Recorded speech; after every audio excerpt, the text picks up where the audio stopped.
prisoners were abandoned on a deserted island to die. Escaping from this island was nearly impossible because it was completely surrounded by the ocean. In the future, to save the government from spending money on prisoners, authorities began leaving inmates on remote islands to die. On one such island, around 500 prisoners were left with so little food that they were forced to hunt each other just to stay alive. The movie opens with a prisoner named Jallen running through icy mountains. He had been wandering for days, desperately searching for a safe place to survive the freezing cold. As he kept moving forward, his foot suddenly slipped and he fell into an ice-cold river. The water was so frigid that he started shivering uncontrollably. Somehow he managed to pull himself out of the river and looked for shelter, but still couldn't find one. Exhausted, he sat down, thinking about his past. Before this, he had been locked inside a prison, serving time for 6 murder cases. That day, all prisoners were being brought one by one in front of the warden. The warden asked each of them about the kind of dream they had. One prisoner said he wanted to see the ocean. Another wanted to fight in a war against China. The third wanted to work inside the prison itself. The fourth dreamed of working on a space station. Then came Sipa, who simply wished to return home. The warden informed them all that they were being transferred to another location and they must obey the orders. The next day, preparations were underway to load the prisoners onto a ship. One by one, the inmates were herded into the vessel and locked inside its prison cells. Among them was a fierce-looking prisoner named Markx, who wanted to become a warden himself. He acted as if he owned the ship, and any prisoner who disobeyed him had to face his wrath. Once all the cells were locked, the ship set sail. When the prisoners realized they were being transported to a distant place from which they could never return, fear spread among them. Panic turned into chaos, and the inmates began fighting each other like madmen. Meanwhile, an old prisoner sat quietly in a corner, praying to God for their safety. When the brawl grew worse, guards rushed in. They opened fire into the air and released tear gas to bring the inmates under control. The prisoners finally calmed down. Within hours, the journey was over. The prisoners were brought to a remote shoreline, shackled, numbered, and abandoned to live or die on their own. Then, officers stepped forward and gave final instructions. Officer Jallen announced that they were being left here because the prisons no longer had space, nor did the government have rations for them. According to the government's new rule, instead of sentencing criminals, they would simply be abandoned on an island. Russia and several other countries had launched a new project called Terra Nova, and this island was chosen for it. After abandoning the prisoners here, the authorities left them with only 3 months' worth of food supplies and some basic necessities. Satellites were set up to monitor the island, and if any prisoner wanted to make outside contact, a small boat was provided. Anyone could row to the middle of the sea and press a red button. But one prisoner, Markx, didn't like this idea at all. Enraged, he hurled a massive stone at one of the officers. The other prisoners grew excited, but the officer immediately opened fire, forcing everyone to drop to the ground in fear. After that, the prisoners were lined up, and an officer named Marta announced, "If any of you want to return, you can tell us now. But remember, whoever leaves will be taken straight back to prison and locked up again." No one stepped forward. With that, the officers tossed a bunch of keys onto the ground and left. These were the handcuff keys. The prisoners scrambled toward them, fighting desperately to unlock themselves. A violent brawl broke out over the keys, leaving several inmates injured. In the end, a gang led by a prisoner named Ali won the fight. Ali opened a nearby box, finding a pair of shoes and a jacket. He then chose Starek to go with him on the boat, but the rest of the prisoners didn't approve. No one wanted to let anyone escape alone. Another brutal fight erupted. Many prisoners were killed in the chaos. During the battle, a prisoner named Moryak charged at Ali with a stone and smashed his head. Ali's gang panicked, and in the chaos, Mark struck Starek with a stone, killing him as well. While the fights raged on, 3 other inmates seized the opportunity to escape by boat. But their escape didn't last long. The boat overturned just a short distance from shore, and all 3 drowned. The surviving prisoners gathered whatever supplies they could. Markx, who had managed to use a weapon to break free from his cuffs, now roamed free. Meanwhile, Jallen also collected his belongings, packed a bag, and slipped away, determined to avoid the other violent inmates. Wearing a jacket for warmth, he headed off alone. Along the way, he ran into Sipa. Jallen warned him, "If we stay here together, there's nothing waiting for us but death. The food will only last 3 months. I've decided to survive on my own." With that, Jallen went his separate way.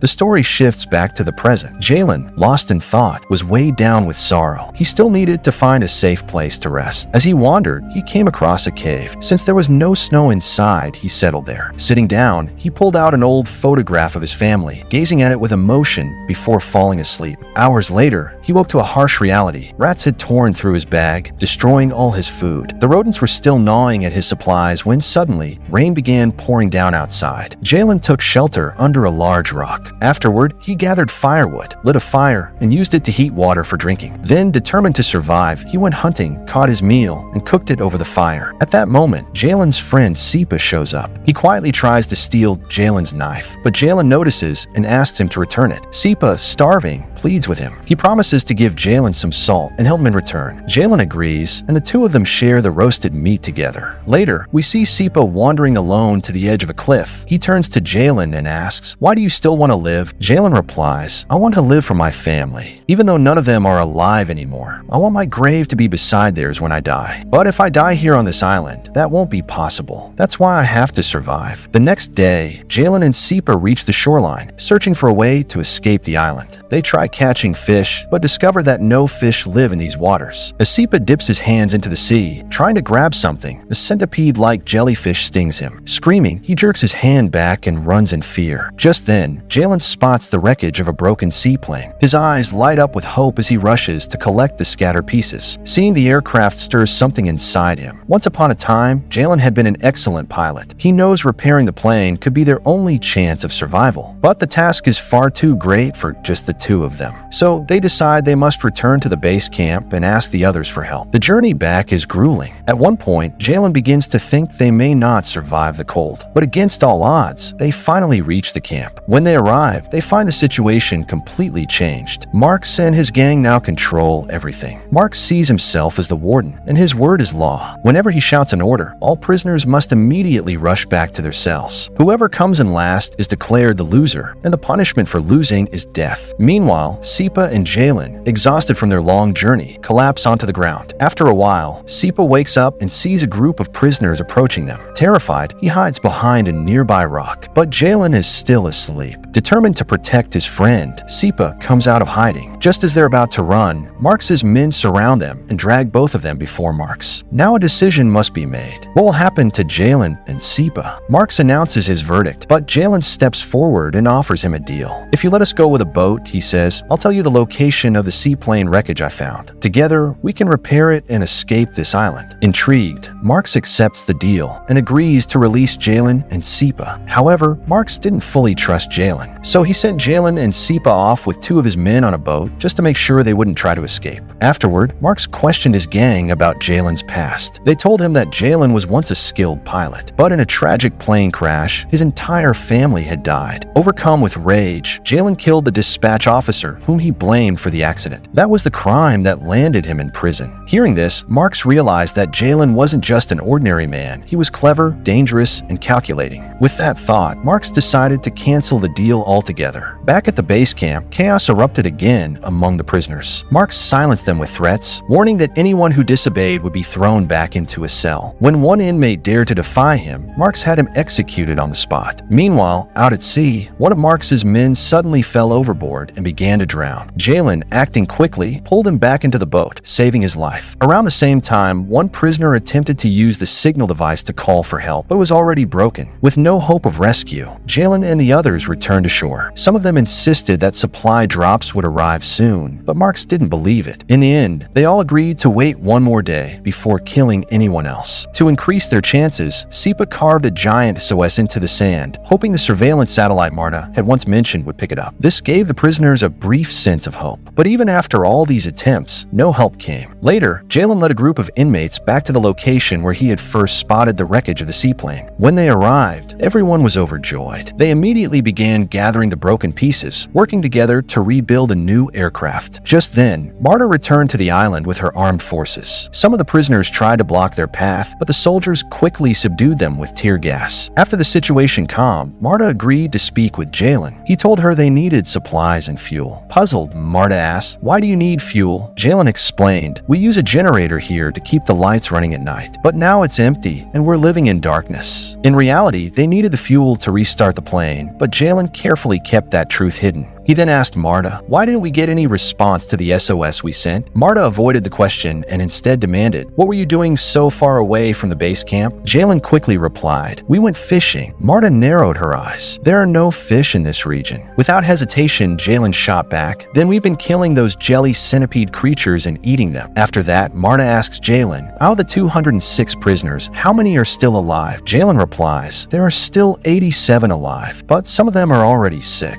And even after so many have died, not a single one of them wants to go back to prison." Hearing this, Marta leaves behind some supplies and money before departing. Jallen and the other inmates pour the fuel into the plane, overjoyed when they see it actually start to work. But soon after Marta leaves, a new group of prisoners arrives from American prison. Among them is a dangerous-looking leader. Jallen, trying to keep peace, extends his hand, but the leader refuses the handshake and instead attacks Jallen. This sparks yet another violent clash between the two groups. The fight turns bloody, with many prisoners killed. All of it is being watched live by the leaders of the Terra Nova project through satellite feed. At that moment, they receive a report. More than 40% of the prisoners have been killed, and the survivors have turned into sworn enemies. Realizing the mission can no longer continue, Marta calls Central Command and says it's impossible to carry on with this island experiment. The Terra Nova project has failed. Central Command responds, "Eliminate whoever is left." Following orders, armed agents storm the island and open fire. Chaos erupts as prisoners are gunned down. Meanwhile, Sipa and Jallen survive by hiding inside the base camp. Two other inmates manage to escape as well, hiding behind a rock near the camp. After the army withdraws, the survivors gather together and drag the plane out. Just as they're about to board, Sipa suddenly runs up a hill and shouts down to Jallen, "I don't want to live anymore. After seeing so much death, my will to survive is gone. And besides, that plane only has room for 3. I want the others to have that chance. This is goodbye."